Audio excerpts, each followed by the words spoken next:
Welcome to the Great Detectives of Old Time Radio. From Boise, Idaho, this is your host, Adam Graham. If you have a comment, send it to me, box13 at greatdetectives.net. Follow us on Twitter at Radio Detectives. And become one of our friends on Facebook, facebook.com/Radio Detectives. Before we do get started, I want to encourage you, if you've not already, to pick up your copy of Slime Incorporated. It's my first detective novel, and it mixes elements of classical detective fiction with a modern style. It's available as an audiobook through audible.com or the iTunes store. You can also pick it up as a paperback or an ebook. We have some great overall reviews on Amazon, so I think you will enjoy that. But now it's time for today's episode of The Adventures of Philip Marlowe. The original air date, May the 30th of 1950, and the title is The Bedside Manners. Get this and get it straight. Crime is a sucker's road, and those who travel it wind up in the gut of the prison of the grave. There's no other end, but they never learn. From the pen of Raymond Chandler, outstanding author of crime fiction, comes his most famous character in The Adventures of Philip Marlowe.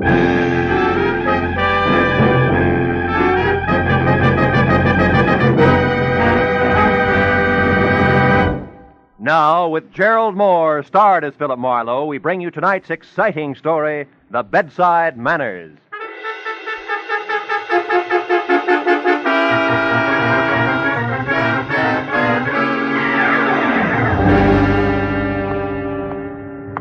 Get your hat and hit the street.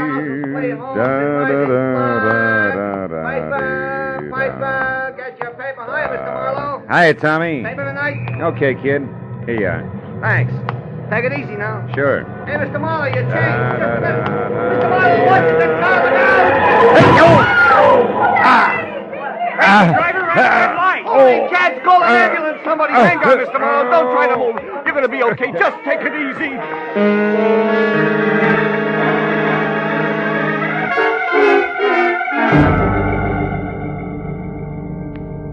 That's the way it happened. 2 weeks ago. When they scraped me up off the pavement, I felt like everything must have been broken. But finally, the doctor boiled it all down to a fractured tibia and assorted bruises. Netted me 10 days in the hospital, tangled up with enough pulleys, weights, and trapeze bars to rig a circus tent. After which, I managed to get sprung to the peace and quiet of my own apartment. There, on a special bed in my living room, I spent 4 days scratching my broken leg through an inch of plaster cast while I worried about the business I was missing. Until finally, Ordine Patterson, a girl with a multi-million-dollar estate I'd worked for once, insisted on seeing me immediately about a job, one she was sure I could handle, even flat on my back. Phil, it's about my brother, Maynard. Oh, another jam, huh? Yes. Oh, wait a minute, I gotta get comfortable. I guess your father knew his son pretty well when he left. Yeah, he left all that dough in your hands, Ordine. Yes, only this time, I sincerely believe Maynard's learned his lesson, Phil. He's worried sick. And frankly, so am I. So am I, if I can straighten this leg out. Well, if you think I can help in this condition, it can't be too serious. Right. Hey, before you sit down, reach me a cigarette, will you? Yeah, sure. Sure, Phil. Here it is. Oh, thanks. Phil, last Saturday night, Maynard went out on a binge. He got home at 4 o'clock in the morning, awfully intoxicated. Well, it's not unusual for Maynard, is it? No, except this time he was frightened, Phil. Scared stiff. Oh, what about? Well, that's just the point. We don't know. He was so drunk he couldn't remember anything. Didn't know where he'd been or with whom. Oh, Phil, it was terrible. Well, if this was last Saturday, why are you so worried? Anything had happened, surely by now you'd have heard. Yes, but something did happen, Phil. Oh? This morning I got a phone call from a man who meant business, believe me.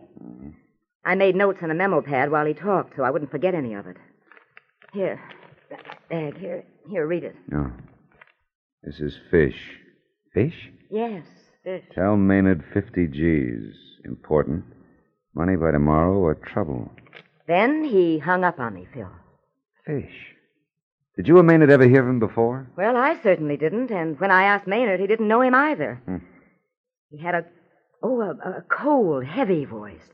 and spoke with a thick lisp. You want me to peg this fish for you? Yes, so I'll know why Maynard owes that much money. Well, now, look, baby, I'm bedridden. I'm stuck. I can't even move. I know that, Phil, but you have the phone here, a lot of contacts, and plenty of diplomacy. If this is something I can get Maynard out of by paying that money, then I'll pay. Okay, baby, I'll try. But look, if it's outside the law, You'll turn Maynard in. Yes, I'm aware of that. All right, where do I start? Where did he start Saturday? At the Colony Club with a female named Fay Altman. Mm-hmm. Well, whatever happened must have begun there. That's why I thought of you, Phil.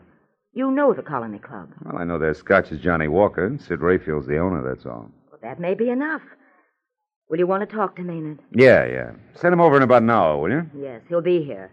And that Altman girl's number is Sunset, 0144. 0144. Yes. Okay, Ordine, I'll get it. At least my dial finger isn't... just a minute. Hello? That's Fish, Marlowe. What? Fish. I know my pigeon's with you now. I followed her.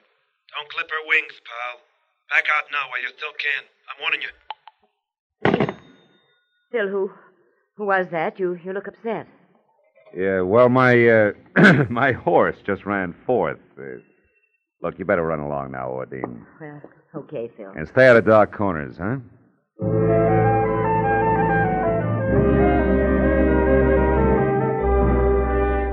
In spite of my sitting duck position, I told myself that a private detective who listens to warnings today is out of business tomorrow. So I put in a call for Sid Rayfield at the Colony Club. Sid was out, so I left a message for him to get in touch with me. Next, I tried Fay Altman, but the Sunset number went unanswered. After that, I started checking for the next best thing to legs I could think of. A guy named Hunger Malloy. By profession, a roving bookie. By appearance, a slouch and threadbare hound's tooth propped against any convenient lamppost. Hunger, by some peculiar instinct, either knew or could find out about anything, especially slightly illegal. And because I'd once pried him out of a tight spot, he loved me like a brother. I finally located him in a pool hall on Melrose and told him what I needed to know.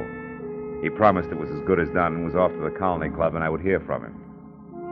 Well, that left me with nothing to do but scratch my cast again, worry about my gun being in the desk drawer in my office, think about Fish, and wait.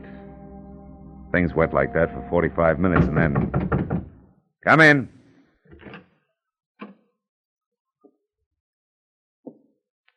Who is it? Who's there? Why, it's me. Hunger. Oh. What's the matter, Philip? You're jumpy. Yeah, I'm real glad to see you, fella. Likewise. How you feeling under the weather, huh? Yeah. How's it been? No, it's bothering me a little. Look, I brought you some flowers. Oh, Hunger, you shouldn't have. I know. I tried to get long stems, but them plants in the park ain't doing so good this year. Hey, listen, are you sure you gave me the right dope on the phone, Philip? Sure, I'm sure. Why? What'd you find out? Oh, that's just it. Nothing. I went to the Colony Club and got talking around, but not one thing worth noticing went on there Saturday night. Well, maybe it started there and moved out, huh? I tried that. Some of the customers went out to the valley after to shoot little dice. Another bunch moved down to that big joint on Adams for some poker. That's all.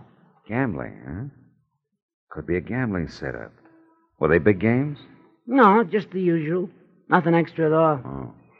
And especially, I couldn't pin down a thing on any 50 G's changing hands. Are you positive, Hunger? Well, you don't ask too many questions in that league, Philip, but I'm pretty sure nobody got rich or I'd have heard, you know? I got a hint, at least. Yeah, well, look, what about this guy named Fish? Blank. Some new faces in town, but no high rollers answering to Fish. And the background on Fay Altman? Yeah, some. Pick and shovel queen, in a nice way. Uh-huh. Been digging nuggets here and there for a year or so. The latest is the gill-edged punk you want to know about, Maynard Patterson. Uh-huh.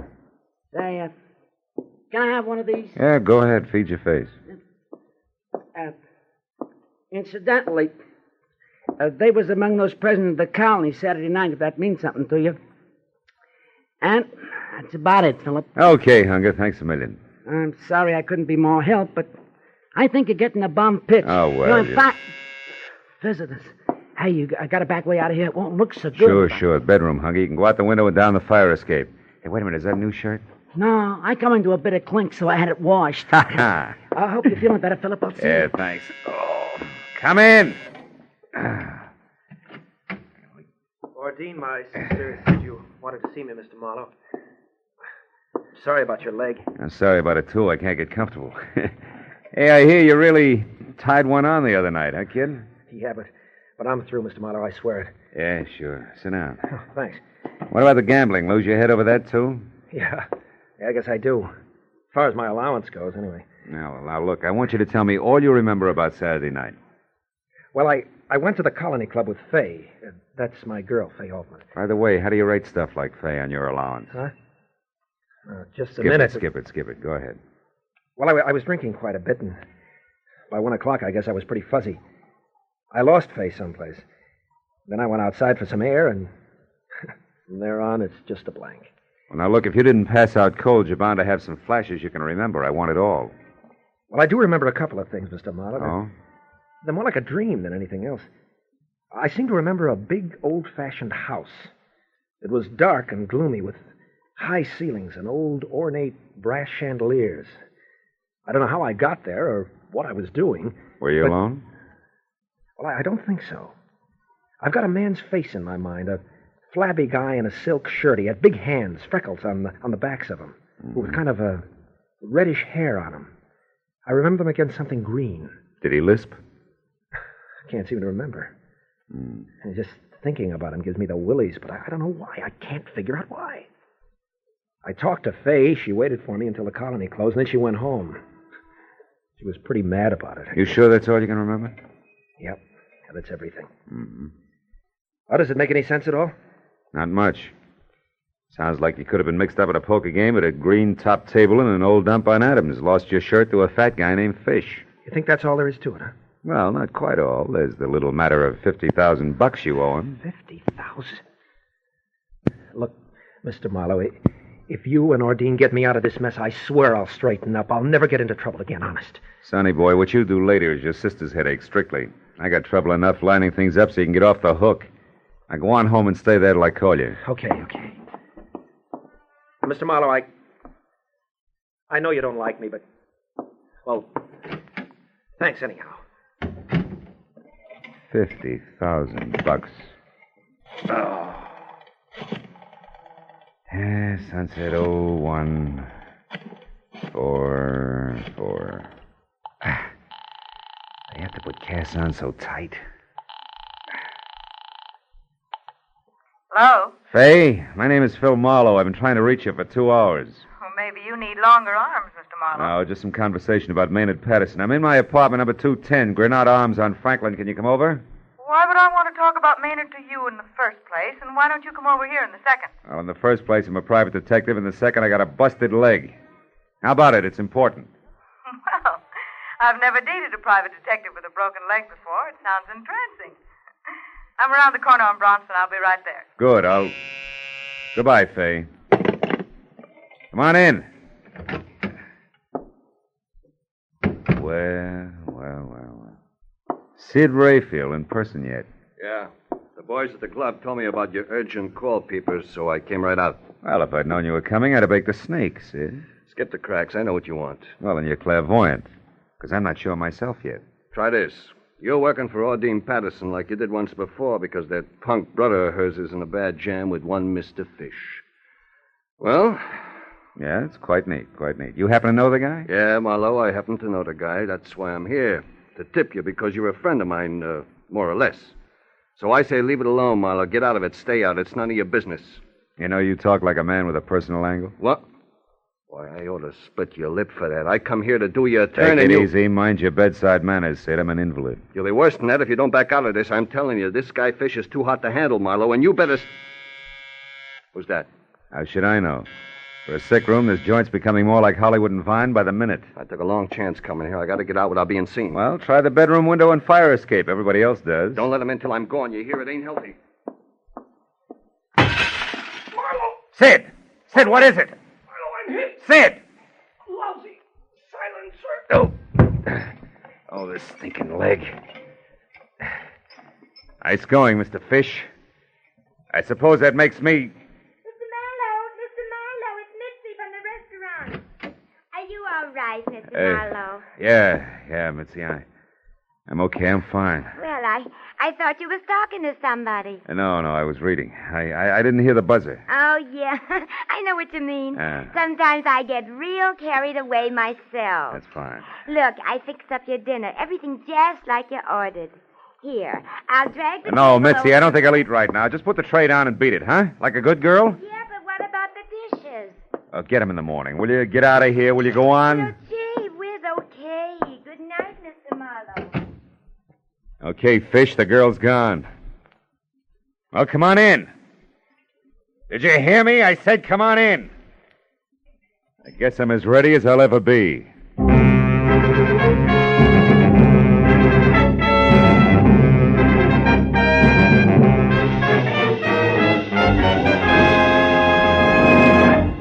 In just a moment, the second act of Philip Marlowe. But first, this Wednesday night, CBS brings you the premiere of a bright new musical show, The ABCs of Music, starring Robert Q. Lewis and Ralph Flanagan's orchestra. It promises a half hour of top hits and top entertainment every Wednesday on CBS, when also you hear the hilarious Groucho Marx quiz show, You Bet Your Life, and the drama of Dr. Christian. The ABCs of Music, Groucho Marx, and Dr. Christian come every Wednesday on most of these same CBS stations. Now with our star, Gerald Moore, the second act of Philip Marlowe, and tonight's story, The Bedside Manners.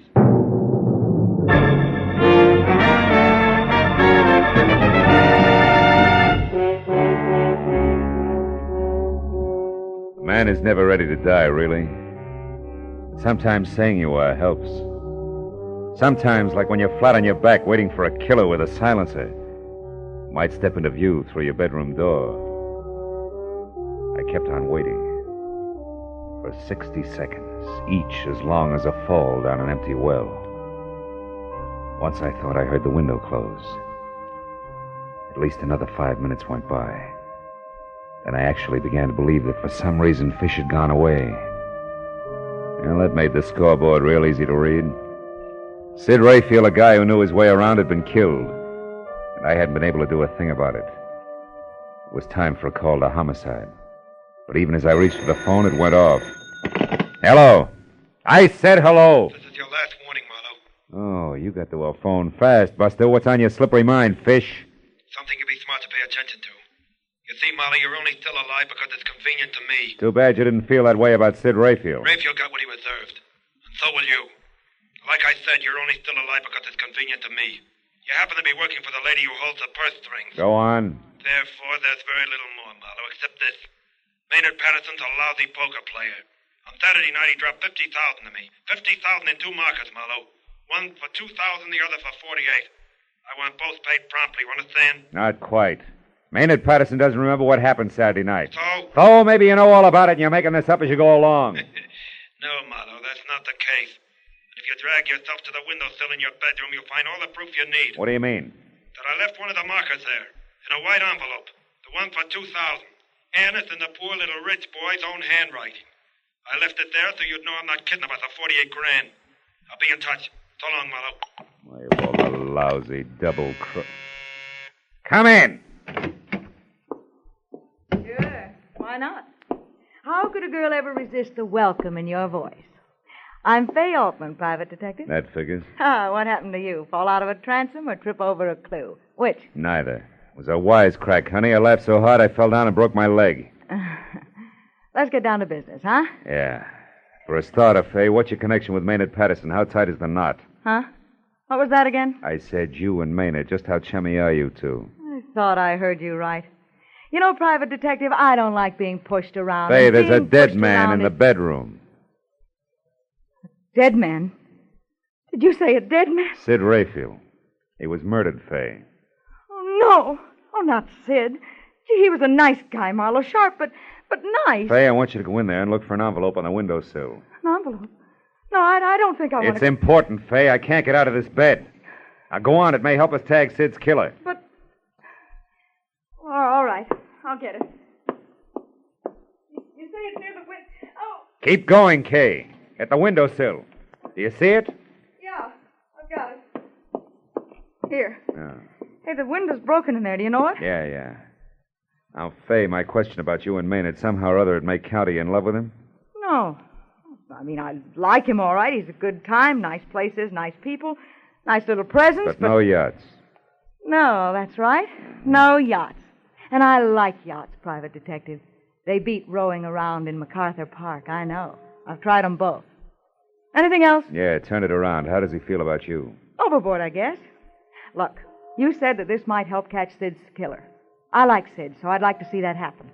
But make this question a good one, because it's your last. Fair enough. Maynard loves you, you love money. Maynard didn't have any. Now the question. Do you have any plan to change all that? Just one. He was saving up every cent he could squeeze out of that stingy sister of his for a stake in a big card game. He was going to run it into big dough. Any help, Private Detective? Yeah, if you call checking other people's stories out a help. Which translates into what? Maynard did just that. Only he lost it all Saturday night. Lost his stake and $50,000 more. What? He owes that much dough? Yeah. Now tell me, have you heard from Maynard since?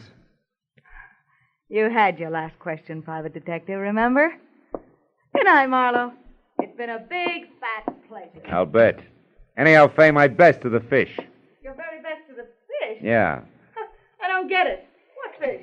Never mind. Goodbye, baby, and don't slam the door.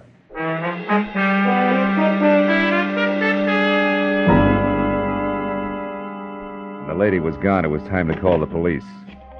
But I was dying hard, and even as I dialed the number, I turned the envelope that had been left on the windowsill over in one hand. The envelope was the cheap kind you find in any dime store with nothing written on it. And the note itself, which read, I owe the bearer $2,000 payable within 24 hours, was signed Maynard Patterson and dated Saturday. It was on a square piece of memo paper, and it made me think about a little item which for quite a while had been sitting last row, last seat in the back of my mind. Hello? But trying real hard to be a star pupil. Now, Marlowe, the fishing may be great. Oh, this leg. Come on, baby, be home. Hello? This is Marlowe, Ordine. Oh, Phil, what have you found out? I'm not sure, but among other things, I may have caught a killer. Now, listen. Do you still have that note? You know the one you brought over here, the memo you made after Fish called? Have you got it? Why, yes, it's in my handbag. But Never mind Phil- the question. Just get it, will you? All right, I'll only be a moment. I'll hang on. You better just hang up, Marlowe. I wasn't expecting you just yet, Maynard. Now, nor this gun, I'm sure. Hang up, Marlowe. It'll only make a call back, you know. Yeah. And won't my dear sister be exasperated when she keeps getting a busy signal? No matter how long she dials, only a busy signal. The pronunciation is thignal, Maynard. Huh? Or do I call you Fish? And don't look so surprised. Your act stank. People who can't pronounce the letter S avoid it instead of going out of their way to use it as in Perth strings. My mistake, Marlowe. Yeah, among a lot of others. You never should have been careless about the kind of paper you wrote the IOU on. Your sister, who you're trying to swindle, came in here earlier with the same jottings on a piece of paper that's got the same top edge. Irregular. Because no doubt... I know. Because it was ripped off the same telephone pad. And I wouldn't have used that paper since IOUs are customarily written during or immediately after a card game. And I couldn't have been at home at the time of the game. All right, stop it, Marlowe. There's no need for any more hypotheses. No, you can fill in all the blanks, can't you? Step by step, a rotten, tailor-made scheme to get your sister to save you by paying $50,000 to a gambler named Fish who doesn't exist. I said stop it. Slimy setup that began with a fake one-night stand of bottle and bond amnesia. Moved on to an also fake telephone call to Ordine from a heavy named Fish. A man with a lift. Shut up, Marlowe. And the payoff, the confession call to me. Also... Oh! Yes, Mr. Marlowe, everything you say is so. But I'm still not beaten, and I won't be. You're the only one who knows all this. And even as Fish killed Sid Rayfield, Fish is going to kill you. Fish, Marlowe, not me. Fish, the ruthless gambler who never will be caught, but whom my sister will pay, nevertheless. Is that clear, Marlowe? Not quite. Why did you kill Rayfield? He had me convinced that Fish actually existed. Which is the reason he died. He was playing my game, Marlowe, but not for me. Somehow or other, he found out what I was doing. Maybe because he always checked carefully when anybody got too interested in Fay Altman. And he decided to help things along, then cut himself in. Well, you know the answer to that. Now, if you don't mind, turn on the radio, Marlowe. Why? Silencer doesn't make Turn it on. Louder. I wouldn't want anything to go wrong now, Marlowe. I've been so lucky. Lucky that I got away from my sister and was free to watch this building, this apartment. Lucky so that I could see who came and who went and act accordingly. Yeah, I've been lucky, all right. You do grant me that, don't you, Marlowe? Yeah, sure. You've been lucky. Yeah, you've been real lucky, Patterson, up to now. But you know how it is with luck, kid? One minute you have it, the next minute it runs out. Look, do you mind if I turn this off? It's putting me to sleep. You are brave, aren't you, Marlowe? No. Just lucky. Lucky that someone's standing behind you. Who? The mounted police? No. Just a guy named Hunger Malloy. It's a funny kind of a guy, Maynard. He was here earlier tonight, and he ducked out by way of the bedroom, at least. I thought he ducked out. Oh, quit it, Marlowe. Huh? Now, don't budge an inch. I'm not going to turn around and give you the chance to go for that gun, which is probably under your pillow. Oh, no. Oh, but Maynard, you should do something. You're about to be hitting the noggin, honest, Maynard, with a vase. That, Marlowe, I'll believe when it happens. He just wouldn't take your word, would he, Philip? Well, that's the way it goes. I'll see you. Now, wait a minute, Hunger. Come back here. I can't, pal. You got a corpse in there. That means cops. Them and me don't mix. Don't worry about it. Just tell me before I bust. You started for the window 20 minutes ago. What happened? Well, Philip, What happened, Hunger? I got delayed. After that, stuff was popping. This louse was in there, then the corpse delecti, and then the louse again at the window, leaving an envelope, et cetera, et cetera. Yeah, but the delay, Hunger. Before company started coming, what was it? Well? The truth, Philip? Yeah, try it. It may not hurt at all. Okay. They was on your dresser. The jazziest pair of pearl cufflinks, Philip, I seen since I used to deal in Vegas. I was attracted. Hunger, as a last favor to a guy you've already done a big favor for, take the cufflinks. Go ahead, kid. All right, Philip. As long as you put it so nice, I will. Now, like I was saying, good night, Philip. Hey, wait a minute, Hunger. The cufflinks. Take them with you now. Of course. That's exactly what I'm doing, Philip. See you around.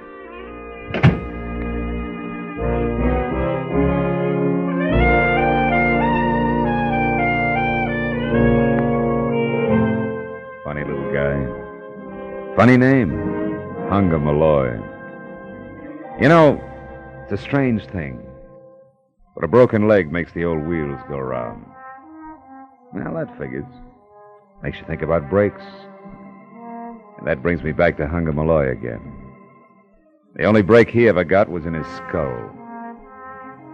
Somebody once said we make our own brakes. I don't know about that. I didn't break my leg. Or maybe I did. Did I really look where I was going? And Maynard Patterson. Look at all the breaks he had. Loads of dough. Still, he didn't know where he was going either. And Sid Rayfield. I wonder if when the slug hit him, he thought, what a lousy break.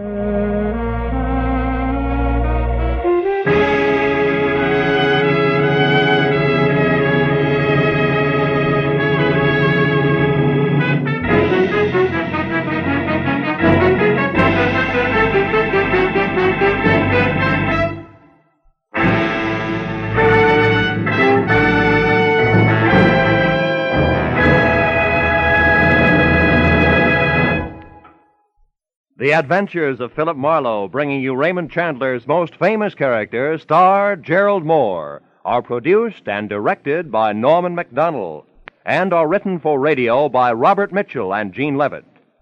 Featured in our cast were Ann Stone, David Ellis, Vivi Janis, Wilms Herbert, Paul Dubov, and Frank Gerstle. The special music is composed and conducted by Richard Orant. Be sure and be with us again next week when Philip Marlowe says... This time it was strictly out of whack. From a perfect hostess who was rude to her guests, past a big red fence that ran all the way from L.A. to Palm Springs, to a second-story man stabbed to death in a basement apartment.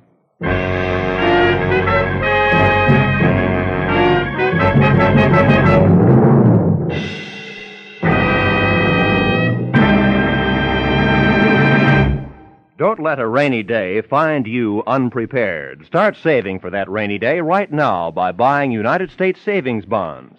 There's nothing quite like these savings bonds. They're like a cash reserve, always available when you need them, and yet they're always earning interest. If you hold on to your savings bonds until they mature, you'll get back $4 for every $3 you invest. Start providing for the future right now. Buy United States savings bonds regularly. This is Roy Rowan speaking.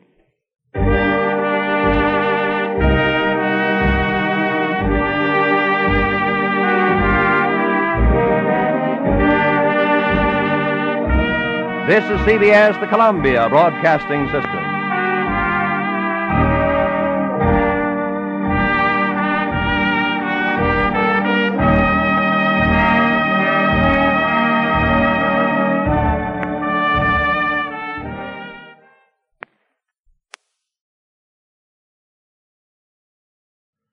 Welcome back. Well, I love the concept of this episode.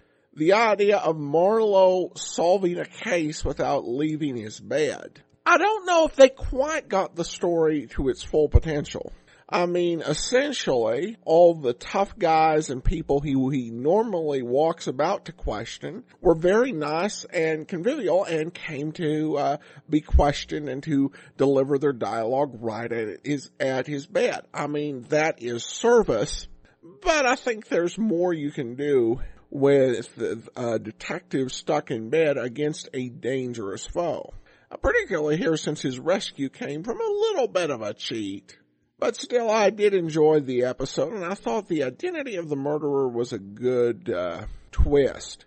Because even if you recognize that the same actor was doing the voice of the brother and of the fish, that still wouldn't necessarily mean that they were the same people. It could just mean that they were doing doubles. But at any rate, an interesting episode, and speaking of interesting, I have a postcard that came to my P.O. Box at P.O. Box 15913, Boise, Idaho 83715. And I love the postcard because it is a cover of Action Comics number 42 from March of 1942. It's a situation where Superman is flying upwards to save a roller coaster car where the track has split and the passengers are hurtling towards their doom. I've read the story in Action Comics 42. The cover has nothing to do with it, but it's certainly a great cover anyway. Lindsay writes in, Dear Mr. Graham, I realize that this P.O. Box is for donations, but I have these postcards, and I wanted to send you one. And the site doesn't really say not to write. Lindsay, I'm perfectly okay with people who would rather do written correspondence, sending them to the P.O. Box, just as long as it's legible, which means I'm not allowed to send a letter to myself at my P.O. Box. But printed legibly, I can definitely read them. Plus, with a very nice card like this, I definitely appreciate that. She goes on to say, I wanted to thank you for being so active in the old-time radio community. I first began listening to your Superman podcast because it was the most complete on iTunes. I later listened to some of your Great Detectives podcasts, and I found your commentary far more engaging. I think most people who still listen to old-time radio know your name. Well, that's nice of you to say. She said, I'd already listened to Box 13 when I found The Great Detective, so you probably mentioned the 2010 Box 13 comic there. But I thought I'd bring it up anyway. Speaking of comics, I'm a big fan of the Green Hornet and the Saint, both of which spawned comic books. I was wondering if you had any comments on them. Superman's main medium was the comic book, but the radio show influenced the comics. Did the comics of the Green Hornet or the Saint influence the radio show? Thanks. Lindsay, I'll go ahead and answer the question as best I can. And I should have talked more about the Saint comic book back when we were doing the Saint. So I'll do that now. On the Saint radio show, there was often reference to the Saint comic book being on sale on a newsstand. Typically, if we think of comic books, we think of the superhero comic books. And if we think further, we'll probably think of Marvel and DC. If you're really a a bit more on the geeky side, you may be aware that there are other companies out there like IDW, Image, Dark Horse, and Dynamite. But pretty much we think when it comes to history, it was Marvel and DC. Well, that really wasn't true. In the 1940s, there was an absolute proliferation of comic book companies. And one of these was a company called Avon. And they published the Saint comic books. Now, like a lot of comics during this period, the Saint comic book was published between 1947 and 1952. It would be overly generous to say that the Saint comics were published on any sort of schedule. They had 12 issues published in those 5 years. All the issues of the Saint comic book are actually in the public domain. Nobody renewed the copyright on them. And so you can read them at digitalcomicmuseum.com. Essentially, it didn't change anything. The Saint comic books were basic, and I should say fairly well written crime and adventure, comics, of the era. Some full book, adventures, running, 20 some pages, and some that were, fairly short, a 6 to 10 page story. But it didn't really have any influence on what went on in the book, what went on in the movies. In fact, the Saint TV show in the 1960s was one of the few that didn't actually have a comic book associated with it. The Saint also had a comic strip that ran in newspapers that both predated and outlasted the comic book.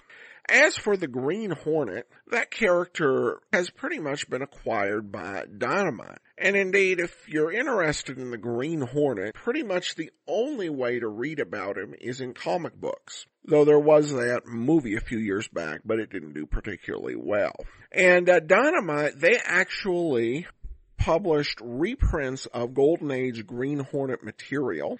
And so I've read all the issues of that were collected in their Green Hornet Golden Age remastered hardcover book. And I can say that the Green Hornet comic didn't have any influence on the radio show. It was very much derivative of the radio show. The approach taken with the comic book was to fill the 64-page comic with 6 to 8 page Green Hornet stories. And they all basically followed similar racket-busting stories like you'd hear on the radio show. They just weren't as complex or as well developed. So I would say the influence of the Green Hornet comic on the radio show is pretty well nil. But at any rate, Lindsay, thanks so much for the question and for the nice card. I really appreciate it. But that will do it for today. If you do have a comment, send it to me, box13@greatdetectives.net. Follow us on Twitter at Radio Detectives and become one of our friends on Facebook, facebook.com/Radio Detectives. Well, that will do it for today. Join us next Wednesday for another episode of Philip Marlowe. And coming next Tuesday, it's the Crime Files of Flamond as our new Tuesday show. And then join us tomorrow for Nick Carter. In the meanwhile, send your comments to box13@greatdetectives.net. Follow us on Twitter.